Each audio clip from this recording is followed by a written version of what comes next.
February, the last month of summer, but the first month of new beginnings. After a month of heartbreak, I felt as though I was finally coming back to the surface for a breath of fresh air. I had spent the entire month successfully on my own, and I had never felt more proud. The month started off strong with an invitation to Sydney with YSL. I find with the industry I'm in that you're constantly chasing the next best thing or comparing yourself to others, wondering what you could do better.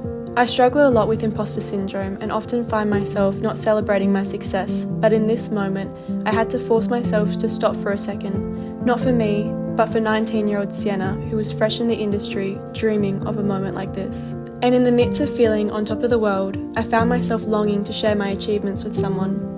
I spend a lot of time travelling for work, but this was the first time I had done it without a partner on the other end of the line, waiting to hear how my day was.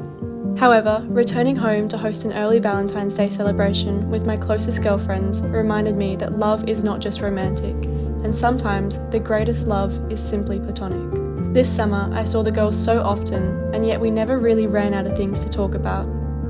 These women have become my safe place and a special exception to my social battery, constantly recharging me.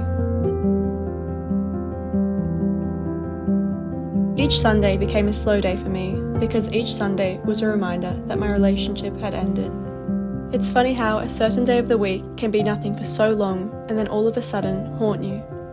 I began to feel better about my breakup, finding comfort in the fact that letting go of this love was the greatest act of love to myself. I found myself in different situations throughout the month learning the same lesson: you can't force connections. And as much as I loved the movie The Notebook, living in the reality of it is a lot harder than it looks. And then came Valentine's Day, the first one I had spent single. It wasn't as daunting as I thought it was going to be, but I decided to spend the day taking myself on a date to the creek and finish it with my family eating one of my favourite foods. Throughout this journey, I have found myself growing closer and closer with my family. As I've gotten older, I've started to view my parents less as my heroes and more as human beings, trying their best. I thought humanizing them would be scary, but in a way, it made me love and appreciate them so much more. I found myself talking to my mum as if we were just two girls leaning on each other to get through our hardest days and wanting to share our best ones together. After reading a book on self-sabotage, I decided to challenge myself and my perfectionist ways by signing my mum and I up for a pottery course. There is something so healing about being creative. I find that every second of my existence is spent overanalyzing tiny interactions, or who I am, or where I want to be in the next month or even years, that pottery became so much more than a tangible experience. It was where I could spend 2 hours completely present, a state I find myself barely experiencing. My February highlight, however, was watching my cousin get married to the love of her life.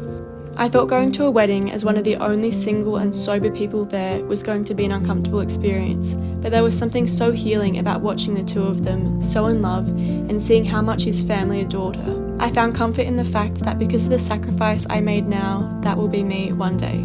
Look at this supermodel. She is at a wedding.